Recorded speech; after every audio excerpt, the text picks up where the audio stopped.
Bom, galera, então vamos... estamos falando de cargas elétricas, campos elétricos e blá blá blá blá, né?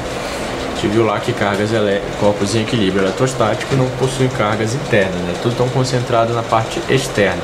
E a gente viu agora no vídeo anterior que a gente fez um pequeno exercício para saber como é que se comporta a distribuição no campo elétrico desde o centro de uma esfera até o infinito. Tudo bem? E daí ficou faltando o quê? A gente calcular o campo elétrico no exterior, na superfície de uma esfera, tá? Então, vamos fazer esse negócio aí, beleza? O que falta aqui? Bom, agora eu vou introduzir um conceito muito importante chamado Lei de Gauss. Lei de Gauss é uma das 4 equações fundamentais do eletromagnetismo descritas pelo James Clerk Maxwell, tá? É um cara que estudou muitas coisas e hoje em dia eu tenho um emprego por causa dele. Muito obrigado, Maxwell, né? Então, a gente vai ver essa parte, tá, de Lei de Gauss para kids, for kids, tá? Ou seja, para pré-vestibulandos. Só para você que está vendo o tal da Lei de Gauss aí e vai fazer engenharia eletrônica, eu vou mostrar para vocês aqui, né, o que é a Lei de Gauss, tá? Lei de Gauss, olha, você faz essa porrada de coisa aqui. Então você está estudando pra caralho aí na sua casa, para depois você estudar pra caralho de novo lá no ITA, essas coisas aqui, ó, Lei de Gauss, aí você calcula. Por isso que eu falo, velho, não fique estudando integral, derivada, cara. Agora, não tem necessidade, aproveite a vida, enjoy your life, ó. Você vai ver muito isso aqui, ó. Olha só, olha isso aqui. Isso aqui todas as engenharias têm, cara. Em aeronáutica tem aerodinâmica, que tem um monte de coisa específica, ó. Isso aqui é tudo para cargas elétricas, ó. Tá vendo? Eu não quero estimular ninguém, só tô mostrando aqui, ó, o que os aguarda na engenharia. Se você curte essas paradas aí, beleza, mas se você não curte, aí é problema, tá? Então olha só aqui. Isso aqui é tudo cálculo diferencial integral e as provas são com isso aqui, ó. Tá? Bom, eu sou suspeito para falar, né? Eu sou engenheiro eletrônico, então isso aqui não vou dizer que isso aqui é meu dia a dia, mas isso aqui eu trabalho com essas coisas, tá? Coisas que dão choque. Aliás, levei uns 5 choques 220 hoje. Foram bem divertidos e bem dolorosos na minha mão, ficou latejando um bom tempo. Além de outras situações aí que são chocantes. Beleza? Então, não aconselho levar choque 220, tá? Mas são ossos do ofício, eu trabalho com isso aí, então infelizmente, né, acontece. Tá, então o que acontece nesse caso aqui? Foi definido uma coisa chamada fluxo elétrico, tá? O fluxo elétrico é a quantidade de linhas de campo que atravessam uma superfície, tá? Então, quantidade de linhas de campo por área.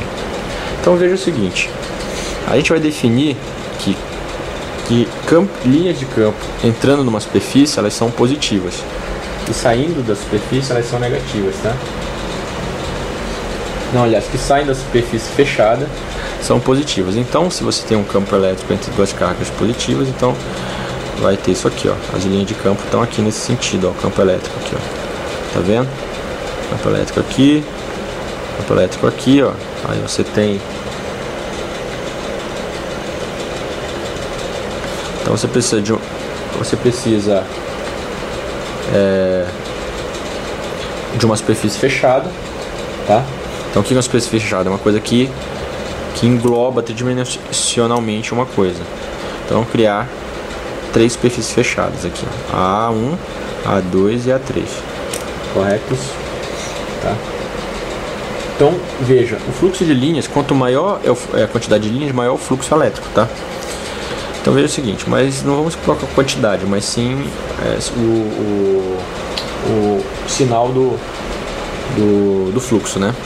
Então você vê que aqui, ó, você tem um fluxo positivo, ó, tem mais linhas saindo do que entrando, então o fluxo aqui é maior que zero. Aqui, ó, nessa superfície, imagina tipo uma bola, assim, tipo um balão, assim, tipo um negócio assim, de aniversário. Aqui esses fluxos vão entrar e vão sair na mesma quantidade, ó. Então se a quantidade de linhas que entram e que saem é igual, então o fluxo é zero. Então esse fluxo aqui é zero nesse ponto. E nesse caso aqui, ó, as linhas estão entrando, então quando elas entram é negativo, então esse fluxo aqui é negativo, tá? Se você fizesse esse fluxo aqui, ó, né, elas vão entrar e vão entrar aqui, vão sair e vão entrar de volta. Então o fluxo aqui é negativo, é zero, tá? Então hoje em dia o pessoal não usa mais o conceito de fluxo, mais de campo elétrico, tá? Mas isso aqui é importante didaticamente para você entender isso. Então o Gauss, tá? O Gauss, ele fez o seguinte: ele estudou a relação do fluxo elétrico com as cargas e a área, né? Então o Gauss, ele fez lá essas continhas bem divertidas aqui, né? Que tiram o sono da galera, né? E ele chegou à seguinte conclusão. Eu vou resumir o tal cálculo integral diferencial que tem aqui numa coisa mais simples. Ele fala que o produto, tá? O produto da área vezes o campo elétrico é igual a soma de todas as cargas que tem no corpo, né? Lá no sistema que você está estudando, dividido pelo dielétrico, tá? Na verdade é o seguinte, vamos pegar aqui, ó. Imagina que isso aqui tem uma carga aqui dentro, tá? Isso aqui é uma superfície fechada, né? Não é em 2D, é algo em 3D, tipo uma mão assim, entendeu?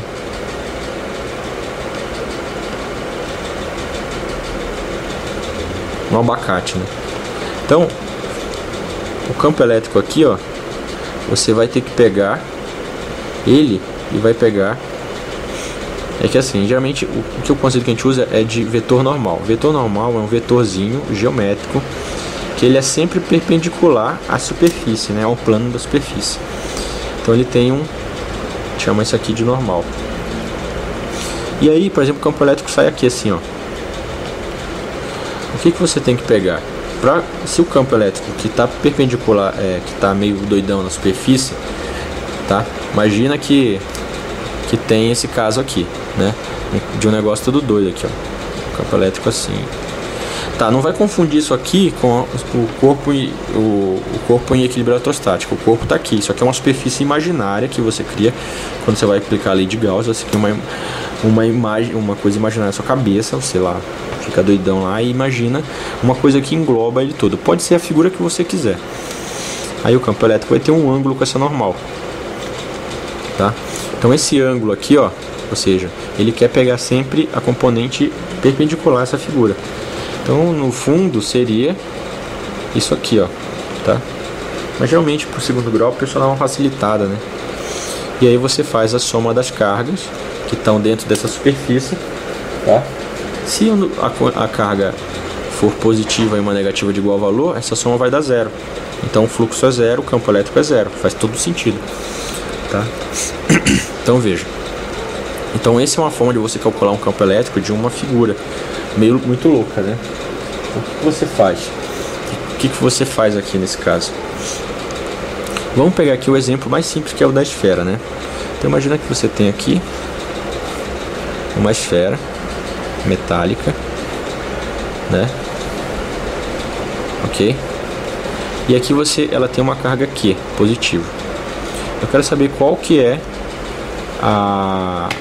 o campo elétrico na superfície dessa coisa, né? Então o campo elétrico é o que a gente precisa.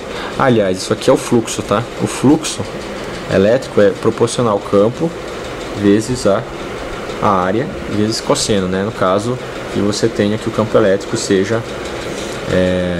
não seja perpendicular à superfície. Então, imagina que isso aqui tem equilíbrio eletrostático. Então vamos criar uma superfície imaginária que também é uma esfera. Se ele tem equilíbrio eletrostático, esse campo elétrico aqui, ó, está perpendicular a uma linha tangente aqui. Como isso aqui também é uma esfera, então vamos chamar aqui de volume S, tá? Ele também vai estar perpendicular aqui, né? Então essa área eu posso pegar e diminuir ou aumentar do jeito que eu quiser. Então dentro dessa área, qual que é a soma das cargas? É Q, né? Porque só tem L, né? Então não tem nem o que somar. Tá? Então veja o seguinte, vamos pegar essa área, como a gente quer o campo na superfície, né? Então a gente vai fazer essa área coincidindo com a superfície. Então essa área vai ter um raio R igual ao raio da esfera. Tá? Então a gente vai dar uma comprimida. Já como está em equilíbrio eletrostático, é normal estar aqui nessa direção, o campo elétrico também vai estar junto, na mesma direção. Ou seja, não vai ter esse ângulo cosseno θ. Então já pode fazer aqui E vezes A. Esse A é o da área que eu estou colocando. Como a área está coincidindo com a esfera, né? Então vai ser a mesma área da esfera. Então essa aqui é a carga, aqui, e aqui é o dielétrico, tá? Só que qual que é a área da esfera? A área da esfera é 4π r ao cubo, né? Não, r ao quadrado. Então isso aqui é 4π r ao quadrado igual a Q sobre epsilon. Tá? Então o campo elétrico de uma esfera carregada é igual a 4π epsilon r ao quadrado. Epsilon r ao quadrado.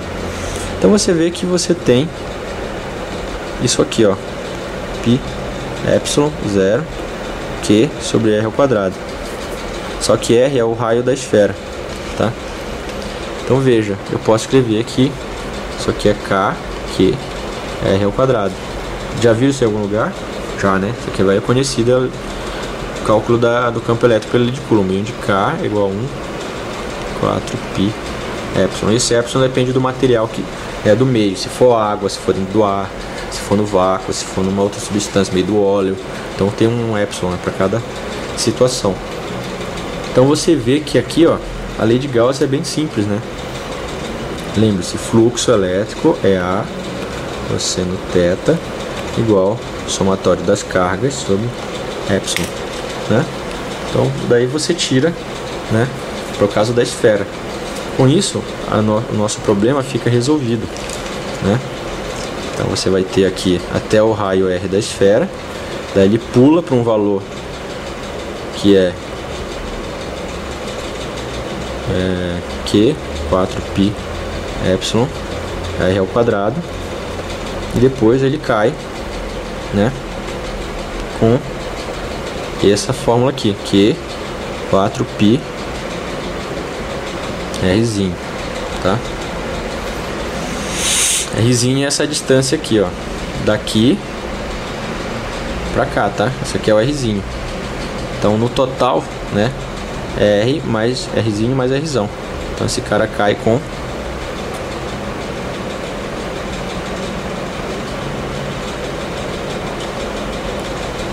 beleza?